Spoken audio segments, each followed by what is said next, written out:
Hello everyone. चले आज की इस वीडियो में हम समझते हैं इकोसिस्टम को। What is ecosystem?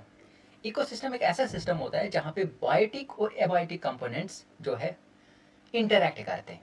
अब बायोटिक और एबायोटिक कंपोनेंट क्या होते हैं? बायोटिक एक जो प्लांट्स हैं, एनिमल्स हैं, माइक्रो ऑर्गेनिजम्स हैं, और एबायोटिक जो टेम्परेचर है, सॉइल है, एयर है, वाटर है, ये सारे के सारे क्या है? Abiotic component. तो बायोटिक और एबायोटिक कंपोनेंट जहाँ पे मिल के इंटरैक्ट करके एक सिस्टम क्रिएट करते हैं, उसी को बोलते हैं हम इकोसिस्टम। इकोसिस्टम एक ऐसा वेब है लाइफ का जो हमारी प्लेनेट अर्थ पे जो लाइफ एग्जिस्ट करती है इसको सस्टेन कर पाता है। विदाउट इकोसिस्टम हमारे जो लाइफ एग्जिस्ट करती है इस हमारे प्लेनेट अर्थ के ऊपर, वो उसका सस्टेन करना बहुत ज़्यादा मुश्किल है। हर एक सांस जो हम लेते हैं वो डिपेंड करती है इकोसिस्टम के ऊपर। ठीक है, क्यों? क्योंकि we all are interconnected. थोड़ी सी फैक्चुअल इंफॉर्मेशन यहाँ पे देख लेते हैं लेक्चर में आगे बढ़ने से पहले। इकोसिस्टम कंसेप्ट दिया आर्थर टांसले ने 1935 में, लेकिन इससे भी पहले अर्नेस्ट हैकल ने इकोलॉजी का कंसेप्ट दिया था 1866 में। और इंडिया के कंटेक्स्ट में अगर देखेंगे तो रामदेव मिश्रा जो 1908 से लेकर 1998 तक रहे, उनने जो है इंडियन इकोलॉजी का कंसेप्ट दिया था। What is ecosystem? एक ऐसा सिस्टम जो डायनेमिक कम्युनिटी क्रिएट करता है जहाँ पे लिविंग ऑर्गेनिजम्स, जिनको हम बायोटिक फैक्टर्स भी बोलते हैं, इंटरैक्ट करते हैं नॉन लिविंग इन्वायरमेंट के साथ, जिसको हम एबायोटिक फैक्टर्स भी बोलते हैं। ठीक है, तो जहाँ पे वो इंटरैक्ट करते हैं उसी को क्या नाम है? इकोसिस्टम है। जैसे मैंने अभी बताया कि बायोटिक और एबायोटिक जहाँ पे इंटरैक्ट करता है, तो इंटरैक्ट क्या करता है? एक बैलेंस्ड सिस्टम क्रिएट करता है जहाँ पे एनर्जी फ्लो हो पाती है, न्यूट्रिएंट साइकिल कंटिन्यूसली साइकिल कर पाते हैं न्यूट्रिएंट्स को, और सस्टेन करते हैं पूरी की पूरी लाइफ फॉर्म को इस अर्थ के ऊपर। दो प्लेयर्स अभी हमने देखे पीछे, एक है बायोटिक और एबायोटिक। अब बायोटिक में क्या इंक्लूड होता है और एबायोटिक में क्या इंक्लूड होता है? जो बायोटिक में इंक्लूड होता है जितने भी प्लांट्स और ट्रीज हैं, जो जितने भी हमें देखने को मिलते हैं, एनिमल्स और इंसेक्ट्स हैं, फंगई है, मशरूम है, बैक्टीरिया है, माइक्रो ऑर्गेनिजम्स है, ये सारे के सारे क्रिएट क्या करते हैं? Biotic component of the ecosystem.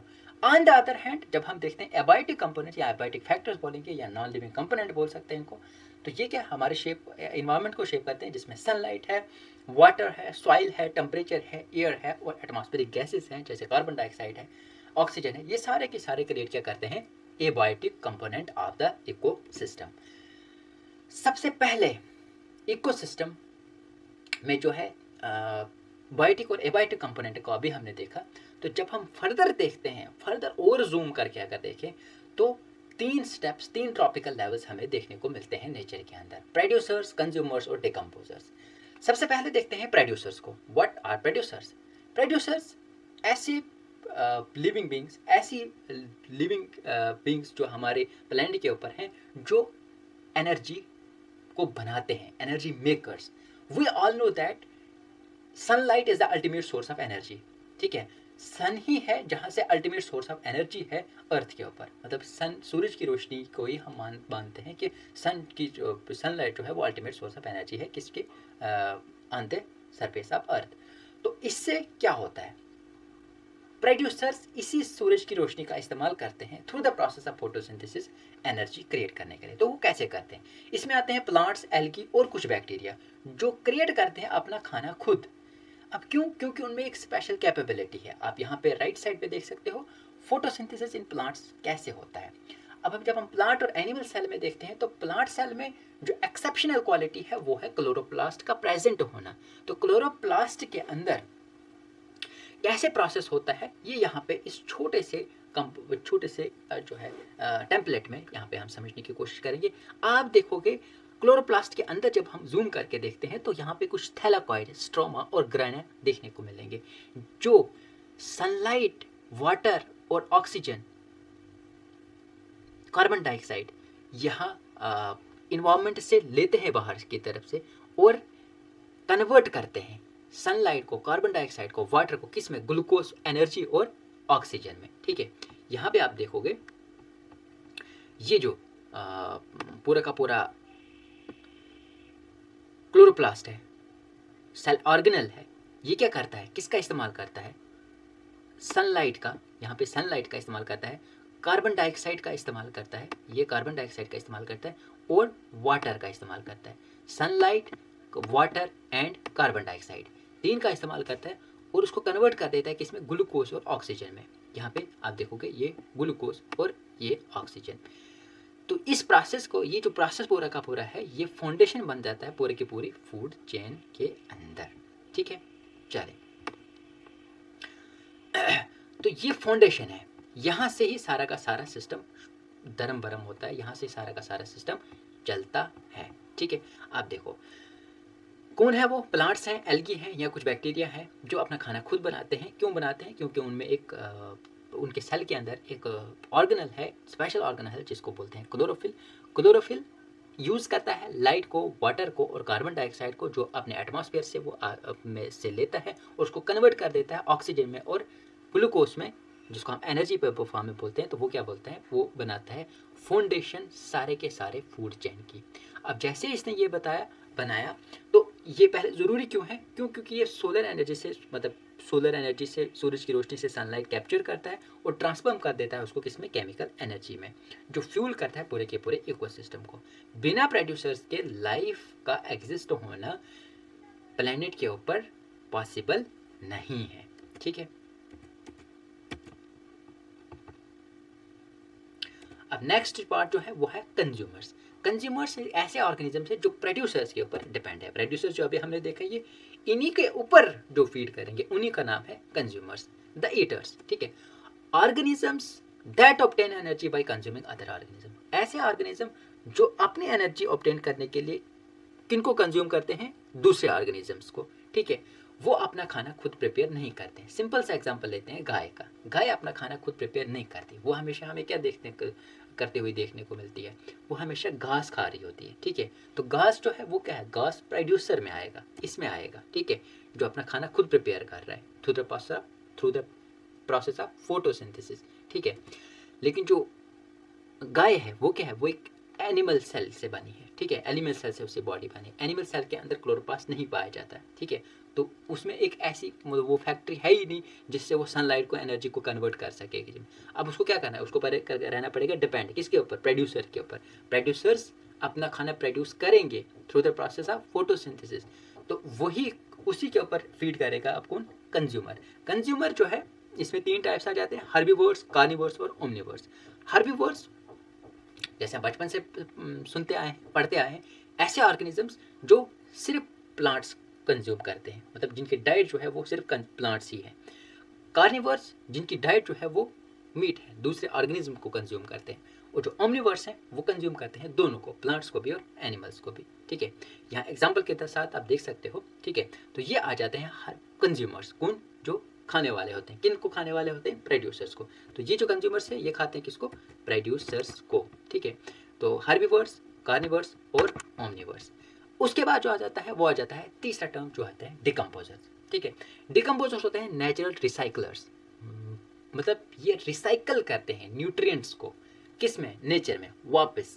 तो आप देखेंगे जब भी ऑर्गेनिजम्स, लिविंग ऑर्गेनिजम्स जो है उनकी एक लाइफ स्पैन होती है और कुछ लाइफ स्पैन के बाद वो जो है डेड हो जाते हैं और वापस जो है उनका जो न्यूट्रिएंट होता है उनकी बॉडी में वो वापस चले जाता है किसमें, नेचर में। फॉर एग्जांपल गाय का एग्जांपल लेते हैं या हम डियर का एग्जांपल लेते हैं। अब डियर जो है वो क्या है, वो कंज्यूमर है, वो किसके ऊपर कंज्यूम कर रहा है, प्रोड्यूसर्स के ऊपर, मतलब प्लांट के ऊपर। ठीक है, तो अब अगर डियर का एक लाइफ स्पैन है, लाइफ स्पैन को उसने उसका एक पर्टिकुलर लाइफ स्पैन है, या उस पर मतलब फॉर एग्जांपल कोई एक्सीडेंट हुआ या कहीं वो गिर गया और वो क्या है, वो मर गया, डेथ हो गई उसकी। अब वो एक जगह जो है मरा हुआ, उसकी डेड बॉडी जो है एक जगह पड़ी रहेगी। अब जहाँ पे वो पड़ी हुई है उसकी डेड बॉडी, उसके ऊपर जो है बैक्टीरिया, फंगई, छोटे छोटे जो ऑर्गेनिज्म है उसके ऊपर आके फीड करेंगे। आप यहाँ पे भी इस वीडियो में देख सकते हो, यहाँ पे ये जो पेड़ जो है गिरा हुआ है नीचे, अब इसके ऊपर जो है डिकम्पोजर्स ऊपर आ गए हैं और इसको जो है डिकम्पोज करने में लगे हुए हैं। तो मतलब इसकी जो एसेंशियल न्यूट्रिएंट्स है वो पूरे के पूरे किस में चले जाएंगे, सॉइल में। तो सॉइल से जो है वो फिर दूसरे प्लांट्स में चले जाएंगे और वो प्लांट्स में जो है प्रोड्यूस, उसको वो जो है प्रोडक्शन प्रोसेस में इस्तेमाल करेंगे और वो जो है फिर कंज्यूमर में चले जाएंगे और वो फिर इस तरीके से पूरा का पूरा साइकिल चलेगा। तो डिकम्पोजर्स क्या करते हैं, ब्रेक डाउन करते हैं, जैसे बैक्टीरिया, फंगई के ब्रेक डाउन करते हैं डेड ऑर्गेनिजम्स को ऑर्गेनिक वेस्ट में इनटू सिंपलर सब्सटेंस में। वो रिलीज करते हैं न्यूट्रिएंट्स को, एसेंशियल न्यूट्रिएंट्स को, जैसे नाइट्रोजन, फास्फोरस या कार्बन डाइऑक्साइड बैक इसमें, सॉइल में और एटमॉस्फेयर में। तो रिप्लेनिश करते हैं सॉइल को, ये न्यूट्रिएंट्स क्या है, अब्जॉर्व करते हैं प्लांट रूट को, helping producers grow and start a cycle new. बिना डिकम्पोजर्स के डेड मैटर जो है वो पाइल अप हो जाएगा, वो एक जगह इकट्ठा हो जाएगा और न्यूट्रिएंट्स जो है लॉक्ड इन हो जाएंगे और जो लाइफ है वो स्टॉव करने लग जाएगी। क्यों? क्योंकि जब न्यूट्रिशन का फ्लो ही टूट गया तो जाहिर सी बात है लाइफ एग्जिस्ट किस पे करके, लाइफ कैसे चलेगी, ठीक है। तो इसलिए लाइफ का एग्जिस्ट करना मतलब न्यूट्रिएंट्स का फ्लो करना नेचर में बहुत ज़्यादा ज़रूरी हो जाता है, ठीक है। प्रोड्यूसर से कंज्यूमर्स उसको जाना ज़रूरी है और कंज्यूमर से डिकम्पोजर से again producers, again consumers, again producers, ठीक है। तो ये जो साइकिल है पूरा का पूरा, ये जो है न्यूट्रिएंट साइकिल चलता रहेगा, ठीक है। हमने न्यूट्रिएंट साइकिल्स को है, जो सल्फर है, नाइट्रोजन साइकिल है, कार्बन साइकिल है, नेचर में कैसे वो करते हैं, वाटर साइकिल है, तो ये हम डिटेल में पढ़ेंगे दूसरे किसी वीडियोस में। नेक्स्ट चलते हैं, वो है energy flow. Now how this energy flows, ठीक है। यहाँ तक तो हमने बात की कि एनर्जी फ्लो होती है, लेकिन फ्लो कैसे करती है, वो क्या है, एक चेन बनाती है जिसको हम बोलते हैं फूड चेन, या दूसरा बोलते हैं एक वेब क्रिएट करते हैं जिसको बोलते हैं फूड वेब, ठीक है। तो फूड चेन एक ऐसा चेन बनता है जिसमें एक ऑर्गेनिज्म दूसरे को खाता है, दूसरा फिर उसको फिर खाने वाला दूसरा होता है और उसको खाने वाला दूसरा होता है। जैसे यहाँ पे इस वीडियो में हम देख सकते हैं, यहाँ पे जो है ये ग्रास है, ये ग्रास है, ये क्या है, ये ग्रास क्या है, ये प्रोड्यूसर है जो अभी हम समझ के आए पीछे। तो सूरज की रोशनी इसके ऊपर पड़ रही है और इसमें जो है क्लोरोप्लास्ट है और ये अपना खाना खुद प्रिपेयर कर रहा है, ये जो ग्रास है। अब ग्रास के ऊपर फीड करेगा ग्रास हॉपर के ऊपर फीड किया किसने, फ्रॉग ने, और फ्रॉग के ऊपर फीड किया स्नेक ने, स्नेक के ऊपर फीड किया हॉक ने। तो यहाँ पे ये जो एक चेन बनी, इस चेन का नाम क्या है, का फूड चेन, ठीक है। हर एक एरो रिप्रेजेंट करता है एनर्जी को फ्लो करती है, मतलब ईटन से ईटर के लिए। तो एनर्जी फ्लो कहाँ से होगी, यहाँ से होगी, ग्रास से होगी, किसमें, ग्रास हॉपर से होगी, किसमें, फ्रॉग में, फ्रॉग से किससे होगी, किसमें होगी, स्नेक में, स्नेक से किसमें होगी, हॉक में। तो ये जो है एक चेन इन्हें बनाती है। तो ये जो चेन बनी, इसी चेन का नाम क्या है, food chain. Now next is food web. What is food web? Food web एक कम्प्लेक्स नेटवर्क है इंटरकनेक्टेड फूड चेन्स का, जिसमें मल्टीपल फीडिंग रिलेशनशिप बताए जाते हैं इकोसिस्टम के अंदर। बहुत सारे ऑर्गेनिजम्स जो है वो एक से ज़्यादा फूड टाइप को कंज्यूम करते हैं, जो एक वेब स्ट्रक्चर क्रिएट करते हैं। ये क्या प्रोवाइड करता है, स्टेबिलिटी प्रोवाइड करता है। अगर फूड सोर्स डिसअपियर हो जाए तो ऑर्गेनिज्म क्या है, स्विच कर पाएगा सेकंड अल्टरनेटिव में। जैसे फॉर एग्जांपल यहाँ पे हम देखेंगे, यहाँ पे रैबिट है, ग्रास के ऊपर रैबिट फीड कर रहा है, ग्रास के ऊपर माउस फीड कर रहा है, ठीक है। अब यहाँ पे जो है ये फ्रॉग, ये जो है फॉक्स है, फॉक्स को अगर रैबिट मिल गया तो इसको कंज्यूम कर लेगा, तो खा लेगा। इन केस कल को ऐसा हो जाता है, रैबिट जो है गायब हो जाता है, रैबिट की जो पॉपुलेशन है वो डिसअपियर हो जाती है, तो ये फॉक्स जो है ये स्विच कर जाएगा किसके ऊपर, माउस के ऊपर, ठीक है। तो ये हो जाता है फूड वेब का रिलेशन, ठीक है। तो एक कम्प्लेक्स नेटवर्क है इंटरकनेक्टेड फूड चेन्स का, जो मल्टीपल फीडिंग रिलेशनशिप बताता है हमें फूड सिस्टम, इकोसिस्टम के अंदर। तो now what is the key point here? Key point here is interconnectedness, ठीक है। everything and everywhere is connected, we are all connected, ठीक है। we are also part of this, इंसान इस सबसे अलग नहीं है, we are also part of it। For example सूरज की रोशनी से जो हमारे क्रॉप्स उगते हैं, जो है प्लांट है, मेज़ है, जो मेज़ है या राइस है, राइस का फॉर एग्जाम्पल ले लेते हैं, तो वही राइस जो है हम जो है किचन में प्रिपेयर करके या वीट में जो है हम चपाती बना के उसको कंज्यूम करते हैं। No, we are also part of that, ठीक है। तो हमारा जो इंसान का लाइफ स्पैन है वो भी एक लिमिटेड टाइम का है। We all have to go back, ठीक है। हमें भी वापस जाना है, कहाँ जाना है, वापस जाना है किस में, हमारे जो न्यूट्रिएंट्स हैं हमारी बॉडी में, वो जो है वो वापस किस में जाएंगे, नेचर में वापस जाएंगे कुछ टाइम के बाद। तो कुछ टाइम जो हमें मिला हुआ है यहाँ पे अर्थ पे रहने के लिए, तो इस टाइम को भी हमें मतलब कदर करनी है, इसको वैल्यू करनी है, और ताकि हम जो है कुछ अच्छा अपने जीवन में कर जाएं, अपनी लाइफ में जो है कुछ अच्छा सा कर जाएं, बिना यहाँ से जाने से पहले, यहाँ मरने से पहले, ठीक है। तो एवरीथिंग इज इंटरकनेक्टेड। हर एक ऑर्गेनिज्म प्ले करता है एक वाइटल रोल, एक बहुत बड़ा रोल प्ले करता है, जो मेंटेन करता है बैलेंस नेचर को, इंटीग्रेट वेब को, नेचर्स का जो है इंटीग्रेट वेब जो है उसको बैलेंस करने में हर एक ऑर्गेनिज्म करता है बहुत बड़ा रोल, ठीक है। इकोसिस्टम बैलेंस, ए डेलिकेट डांस, ठीक है। अब ये पूरा का पूरा जो इकोसिस्टम है वो पूरा का पूरा बैलेंस होना उसका बहुत ज़्यादा ज़रूरी है। अगर वो डिसबैलेंस हो गया, अगर कोई कंपोनेंट है रिमूव हो गया, एक कंपोनेंट है पूरे के पूरे अगर एक इकोसिस्टम से रिमूव हो गया तो पूरे के पूरे सिस्टम के ऊपर असर पड़ता है। तो ठीक है, जिसकी वजह से वो पूरे का पूरे मल्टीपल ट्रॉपिक लेवल्स पे असर डाल देता है। जब बैलेंस एग्जिस्ट करता है, when balance exist all components work together harmoniously with stable population sizes and efficient nutrient cycle. Energy flows smoothly from producers through consumers to decomposers. तो जब बैलेंस एग्जिस्ट करता है ऑलरेडी, मतलब जो बैलेंस चल रहा होता है, अगर वो चल रहा है तो उसमें जो है न्यूट्रिएंट साइकिल एफिशिएंटली फ्लो कर पाता है, एनर्जी फ्लो कर पाती है स्मूथली प्रोड्यूसर से कंज्यूमर से डिकम्पोजर्स में। लेकिन इन केस जो डिसरप्ट हो जाए ये पूरा का पूरा साइकिल, क्योंकि ये जो अभी हमें देखने को मिलता ही है, क्लाइमेट चेंज हमारे सामने एक बहुत बड़ा क्राइसिस बन के उभरा है। तो वो क्यों ऐसा हुआ है? क्योंकि हमने जो है पोल्यूशन क्रिएट किया, हैबिटेट लॉस किया through the process through deforestation, या इन्वेजिव स्पीशीज, या एक स्पीशीज जो है हमने एक जगह से उठाई दूसरी जगह उसने लगा दी, तो उसकी वजह से जो होता है वो जो वहाँ की पॉपुलेशन है वो डिसअपियर हो जाती है। ठीक है, चाहे पोल्यूशन हो, चाहे हैबिटेट लॉस हो, चाहे इन्वेजिव स्पीशीज हो। तो ये क्या करते हैं, ये एक ट्रिगर करते हैं कास्केडिंग इफेक्ट पूरे के पूरे इकोसिस्टम के अंदर, जिसमें जो इक्विलिब्रियम बना हुआ इकोसिस्टम के अंदर वो डिसअपियर, वो मतलब वो क्या होता है, वो डिसबैलेंस होने लग जाता है। तो जैसे डिसबैलेंस होने लग जाती हैं चीज़ें, तो जाहिर सी बात है ये जो क्लाइमेट चेंज जैसी या जो ऑर्गेनिजम्स जो है क्रिटिकली इंडेंजर्ड हो जाते हैं या एक्सटिंक्ट हो जाते हैं, ये पूरा का पूरा हमें देखने को मिलता है।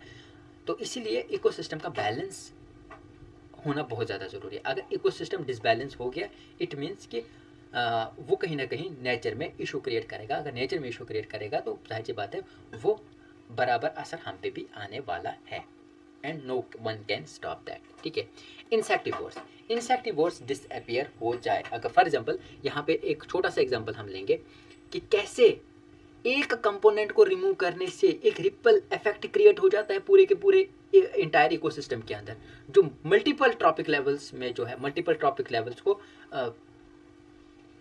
असर डालता है, मल्टीपल ट्रॉपिक लेवल्स पे असर डालता है। जैसे फॉर एग्जाम्पल अगर यहाँ पे बर्ड और बैट डिसअपियर हो जाए, मतलब जो इंसेक्ट्स को खाते हैं वो डिसअपियर हो जाए, तो उसकी वजह से क्या होगा, इंसेक्ट की पॉपुलेशन बढ़ जाएगी। जैसे इंसेक्ट की पॉपुलेशन एक्सप्लोड कर जाएगी, अगर उनको प्रीडेटर कोई खाने वाला नहीं होगा तो उसमें क्या होगा, excessive insect destroy plants and crops. तो प्लांट्स एंड क्रॉप्स जो हमने लगाए होंगे तो वो कहाँ पे चले जाएंगे, जैसे इंसेक्ट की पॉपुलेशन बढ़ गई और वो चले गए कहाँ पे, क्रॉप्स में, और उन्हें जो है क्रॉप्स को डिस्ट्रॉय कर दिया। अब क्रॉप्स को डिस्ट्रॉय कर दिया तो मतलब हम क्या खाएंगे, जाहिर सी बात है, जहाँ पे जो किसान ने क्रॉप्स को उगाया था तो वो जाहिर सी बात है उसकी जो पैदावार होनी थी वो कम हो गई। जैसे कम हो गई तो उसके बाद जो है वो हम पहुँच नहीं पाए, तो जाहिर सी बात है फूड चेन पूरी की पूरी डिस्टर्ब हो गई। Now why ecosystem matter for exam, हम यहाँ पे इतना सब डिस्कस तो कर ही रहे हैं, देखो for the sake of understanding we have done it, but why it matter for exam, exam के लिए मैटर क्यों करता है, चाहे एग्ज़ाम छोटे हैं या बड़े, चाहे नीट लेवल का एग्ज़ाम है, चाहे एसएसबी के लेवल का एग्ज़ाम है, चाहे सिविल सर्विसेज के एग्ज़ाम है, हर एक एग्ज़ाम में इन्वायरमेंट इकोलॉजी एंड इन्वायरमेंट दोनों जो है कंपोनेंट बहुत ज़्यादा ज़रूरी हो जाता है। इसका जो स्ट्रक्चर एंड फंक्शनल यूनिट जो बायोस्फीयर का है, जो इकोसिस्टम है, इसीलिए इसको समझना बहुत ज़्यादा ज़रूरी हो जाता है। ठीक है, तो इकोलॉजी के क्वेश्चंस जो होते हैं, अगर अंडरस्टैंडिंग होगी इकोसिस्टम की, तभी जो इकोलॉजी के क्वेश्चंस हैं उनको हम टैकल कर पाएंगे एग्जाम के अंदर। ठीक है, तो इसमें मास्टर कंसेप्ट्स को हमें, जो न्यूट्रिएंट साइकिल है, एनर्जी फ्लो है, बायोटिक एबायोटिक इंटरेक्शन कैसे होता है, इकोलॉजिकल सक्सेशन कैसे हो जाता है, तो ये कुछ कंसेप्ट इसके अंदर आते हैं। इन कंसेप्ट्स को क्लैरिफाई करना बहुत ज़्यादा ज़रूरी है, इनकी एक बेसिक समझ हमारे पास होना ज़रूरी है, ताकि हम इकोलॉजी को मतलब अच्छे तरीके से समझें। तो इन्वायरमेंट एंड इकोलॉजी का जो एक बेसिक कंसेप्ट जो है इकोसिस्टम का हमने यहाँ पे डिस्कस किया। आई होप ये वीडियो आपके लिए वैल्यूएबल होगा, आपके टाइम का वर्थ होगा, और इस छोटी सी वीडियो ने आपकी लाइफ में थोड़ी सी भी वैल्यू क्रिएट की होगी। ठीक है, हमेशा याद रखें कि हर एक ऑर्गेनिज्म जो है एक वाइटल रोल प्ले करता है इकोसिस्टम के अंदर, चाहे छोटे से छोटे बैक्टीरिया से लेके बड़े से बड़े प्रेडेटर तक। बैक्टीरिया मतलब वायरस जो हमें नेक्ड आई से देखने को दिख भी नहीं सकते, हम उनको जो नेक्ड आई से हम देख भी नहीं सकते उनको, वहाँ से लेके जो बड़े बड़े प्रीडेटर्स हैं, चाहे एलिफेंट है, चाहे लाइन है, ठीक है, जिराफ है, वहाँ तक, तो सारे के सारे जो ऑर्गेनिजम्स हैं वो बहुत बड़ा वाइटल रोल इकोसिस्टम के अंदर प्ले करते हैं। ठीक है, हर एक कंपोनेंट एसेंशियल है maintaining life, maintaining balance of nature. ठीक है, तो हर एक कंपोनेंट का होना बहुत ज़्यादा ज़रूरी है ताकि नेचर में बैलेंस बना रहे। ठीक है, I hope this video is helpful for you. तो ये वीडियो आप तक पहुंचाई हमने इनसाइड एनालिस्ट, जिनका काम है सिंप्लीफाई करना through analysis. Thank you so much for watching. Have a good day.